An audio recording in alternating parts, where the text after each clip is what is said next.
The Floating World and the Legend of the Five Bamboo Fly Rods by Gabe Batson.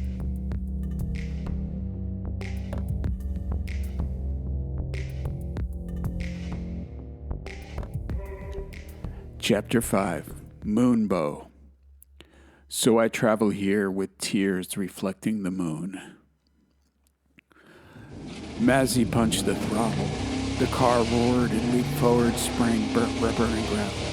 He hauled ass onto the highway, snapped the stick into gear, and wound the engine up going into fourth. The tires pitched sideways, but the wheelies caught traction and straightened out again. It was hard not getting caught up in the emotion of the moment. The speedo was buried at 150. The car kept pulling until the front end floated.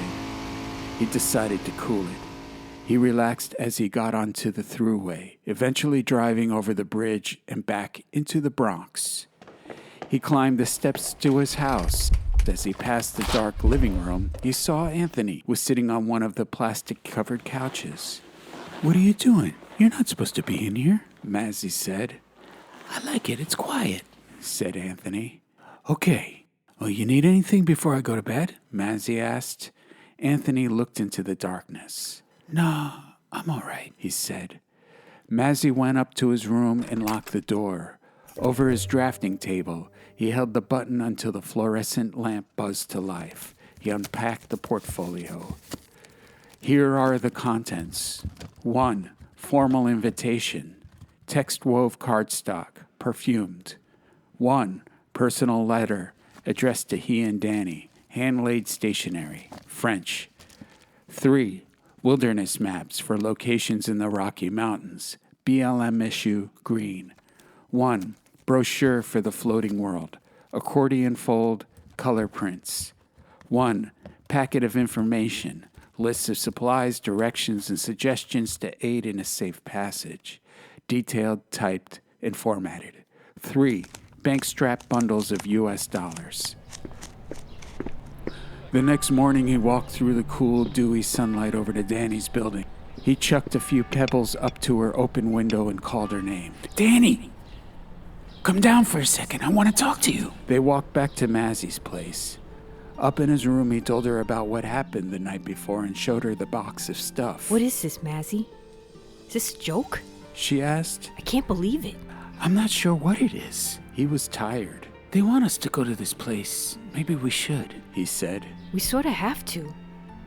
I mean, it's like crazy." She picked the money up. "This is a lot of cash." "I know," he said. Dani fell back on the bed and closed her eyes. Her head was clear from the chatter that normally races through her mind.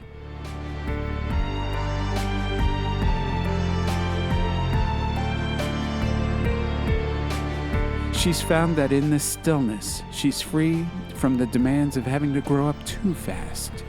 Here was a place without fear or neediness, where she could build a life made of dreams without having to ask permission from anyone. "Let's do it. Let's go. Let's go." And so over the next few days, they made the preparations necessary to drive across the country. Mazzy found a car and they fulfilled the requirements outlined in the portfolio. They drove across Pennsylvania in one long day, Ohio, Indiana to St. Louis and across Missouri. Coming out of Kansas, they drove across the dry plains. The sky stretched from end to end. They could see mountains floating in the distance. They followed the directions detailed in their itinerary and found the turnoff for the ranch where they will be taken into the mountains. They pulled into the driveway with fine dirt clouding up from their tires. They stopped by a large barn surrounded by a corral. A man wearing a straw hat and dungarees walked out from the white wooden house. "You must be Mazzy and Dani. He shook their hands. We'll have our wrangler take you up into the mountains tomorrow. Either of you ever been on a horse?" They packed out early the next morning and rode throughout the day and camped overnight. The next day before lunch, they stopped at an intersection of two trails. "This is where you get off," the wrangler said. For the rest of the day, they walked for miles through the woods. The light dipped into darkness and the cool air felt like prickling needles. The orange glow of sunset silhouetted the line of mountains and made shadows disappear. Mazzy, I'm getting worried. Dani said. She pulled the collar of her coat close to her lips. We're almost there. He was hiding his own fear. The truth was that earlier, when he ventured away from the trail alone, he got turned around and the forest looked identical in every direction. He had called out to Dani, but she couldn't hear him. As he trudged through the brush, it felt like he was swimming against an undertow, and no matter how hard he tried, it felt like he couldn't get any closer. When he finally found the trail again, he was a quarter of a mile back, but Dani barely noticed he was gone. From her perspective, it was only a few minutes, but for him, it felt like a lifetime. They hiked on despite having trouble seeing the trail. After a while, they were sure they had wandered away from it. They climbed up to a bald rock on top of a mountain to look. In the moonlight, they could see nothing but wilderness. They knew they were lost. They plunged back into the forest, deciding to stick in one direction. That way, at least they wouldn't be going in circles. Down in a ravine, they stopped and collected their thoughts. Worst case scenario, they'd stay here for the night. They had warm clothes and sleeping bags. Mazzy said, we could start a fire and cook up some... Shh! Dani put up a finger. She thought she heard a sharp clanging. She listened and heard it again. She walked towards the sound. Yes, there it was again, a loud metallic clacking echoing through the woods. Mazzy heard it too.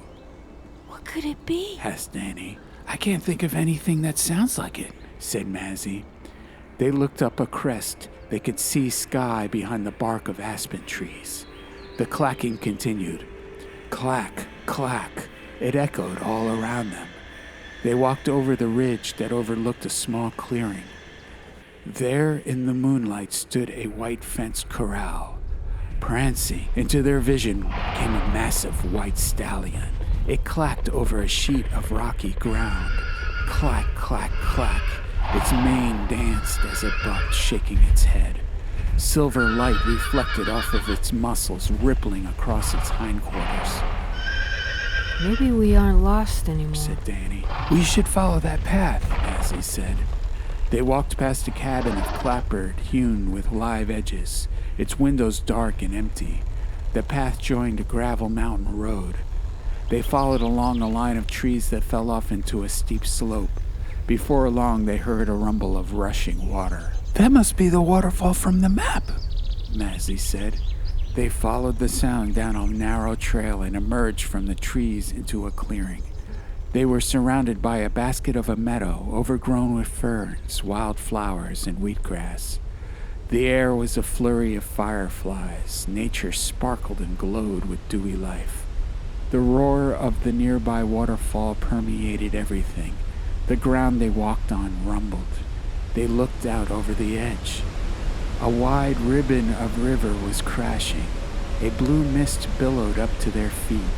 A moonbow of violet and indigo reached from the bottom of the river and arched over the falls, disappearing into the sky above. Dani said, I think we've found what we're looking for. Mazzy shined a flashlight on the map and guided them around the waterfall to a high plateau. Above them twinkled the dome of night sky. Hello! There was a cry in the night, a man's voice. Again. Hello! Hello! Mazzy yelled back. They saw two figures on a path of flowers. One had big fluffy hair, the other was in a floating dress. Hello, I'm Elvis. Elvis, rival? The horn player? How can that be? Mazzy asked. And I'm Anju. She ran over and took their hands. And you must be Dani and Mazzy, she said. I'm so glad to meet you. That's a beautiful dress, said Dani. Anju held both of Dani's hands. Isn't it exciting? She said. We're going to be like sisters. Come, she said. We're almost there. My family will be so glad to meet you all. Somewhere long ago, someone said that the very best people were also the very nicest. On that night, on the edge of a hidden kingdom, Dani and Mazzy were beginning to believe that this was true. The quartet climbed a windy stone staircase ascending through the mist.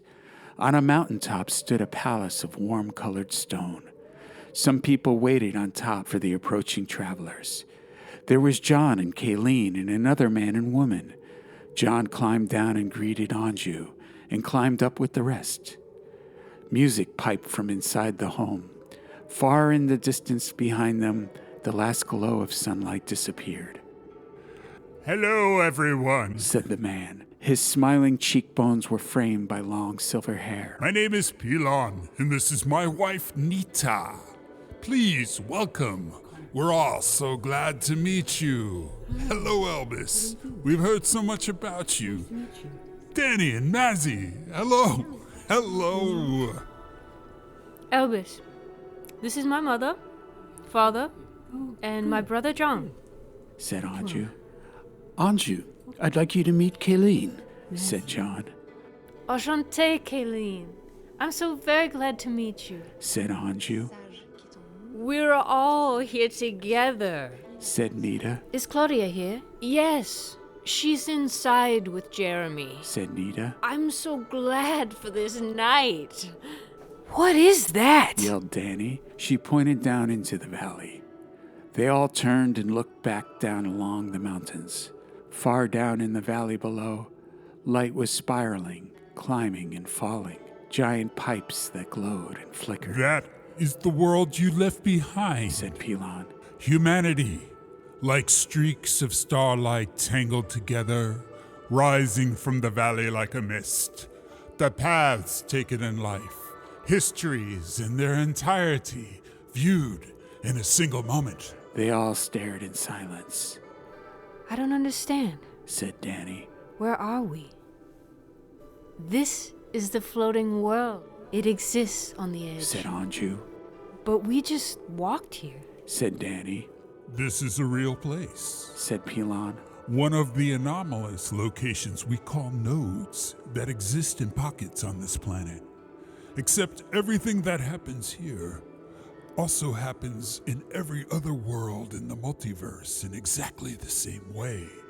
It's a unique place, and outside the laws that govern what is normally thought of as reality.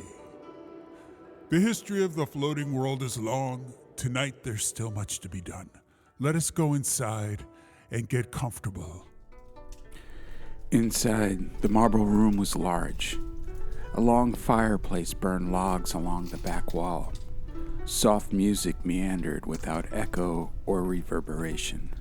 The smell of cooking filled the air. Claudia and Jeremy came over from the center of the room and greeted everyone.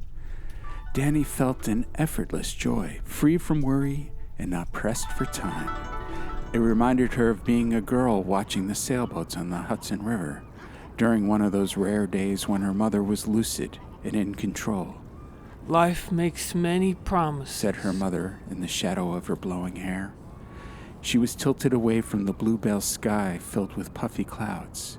It all seems like a dream now, thought Dani. Why don't we all find a place to sit? Said Nita. Anju and Elvis sat on one of the couches and Mazzy and Dani shared another. Claudia and Jeremy took 2 chairs in the corner. John and Kayleen stood nearby. Pilon spoke. It gives me great joy to have my family all together. Tonight we welcome Elvis, Jeremy, Dani, and Mazzy. We understand you have 1,000 or more questions. Those will be answered over time. We have an important task before us. It requires all of our collected skills. So much has happened since the 5 bamboo fly rods first came to this floating world. Their power is part of the reason we're all able to be here together tonight, so I think it best to begin with the story of how they first found their way to the floating world. Here beginneth the legend of the 5 bamboo fly rods.